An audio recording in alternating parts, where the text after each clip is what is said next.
Salutare, dragi prieteni, am revenit la Porumbei Voiajori și în acest videoclip o să vă cer un sfat cu ce aș putea să schimb cartonul ăsta de jos. Pentru că e foarte greu, că nu tare aflu carton. Da? Și aș pune altceva, ceva mai ușor de curățat. E foarte greu că se lipește de el și nu mai să ia. Vedeți, porumbei vin pe mână. Da. Hai, dați încoa. Așa. Da. Am vrut să-l înlocuiesc cu rumeguș, dar rumegușul ține umiditate și nu o să-l schimb cu rumeguș. Nu știu, o să vă cer ceva sfat. Cum vedeți, aici am un fel de parchet, așa, nu știu cum se numea. Da? Vedeți? Da, dar nu mai aflu. E bun că e un fel mai special care atrage umiditatea, dar nu mai aflu, e foarte greu de găsit și e și scump.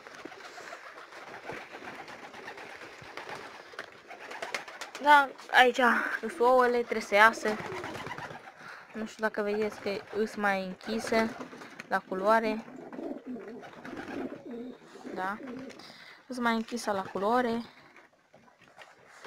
Acum mi-am dat de mâncare, înainte să pornesc camera. Da, și aici e un masculul care stă pe ouă. Ăsta e mai agresiv. Da, cum vedeți, ouăle astea sunt mai deschise, deci aici ar trebui să iasă cât de curând. Da, din coace și-o fac cu cuibul. Imediat trebuie să facă ouă, se încălzește afară. Și aici la fel. Eu la porumbei le pun paie.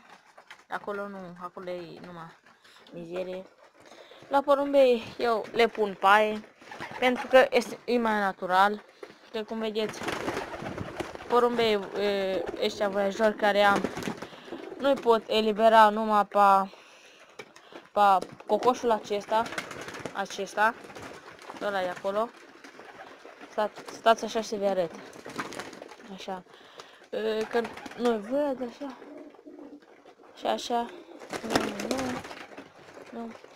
Da. Vedeți. Așa. Cocoșul acesta îl pot elibera. Da. Cocoșul 2016. Mai pot elibera cocoșul acela. Și două porumbițe.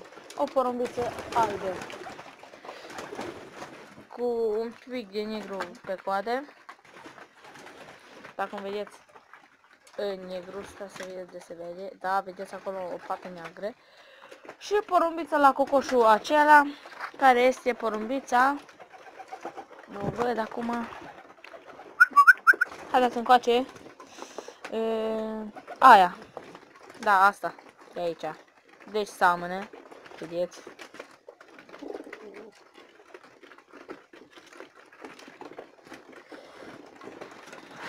Cocoșul acesta este un cocoș foarte fain.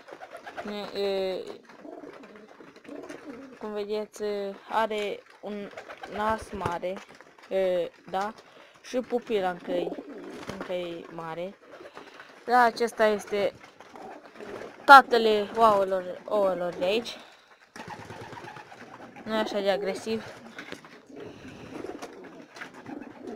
El nu dă șucoare, poate să mă lovească. El nu mă dă așa că vrea mâncare.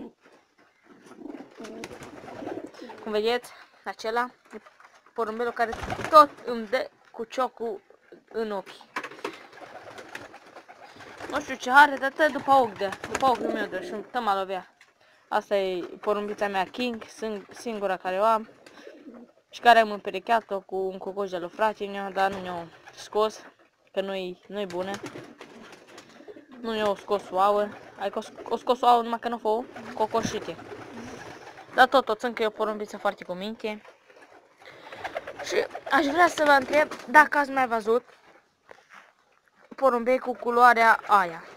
Nu știu dacă se vede aici foarte clar, dar e o porumbiță cu penaj mai unicat. Nu știu, n-am mai văzut, am căutat și pe net, și pe YouTube și peste tot porumbei așa mai unicați, dar n-am aflat. Și acum o să închei acest videoclip. Vreau să-mi lăsați comentarii cu ce să schimb cartonul. Și o să ne vedem imediat când o să iasă puișorii.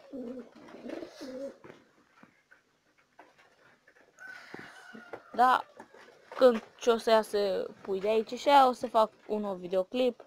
Până atunci, de se mai întâmplă ceva la porumbei, o să vă anunț și o să fac și un videoclip nou.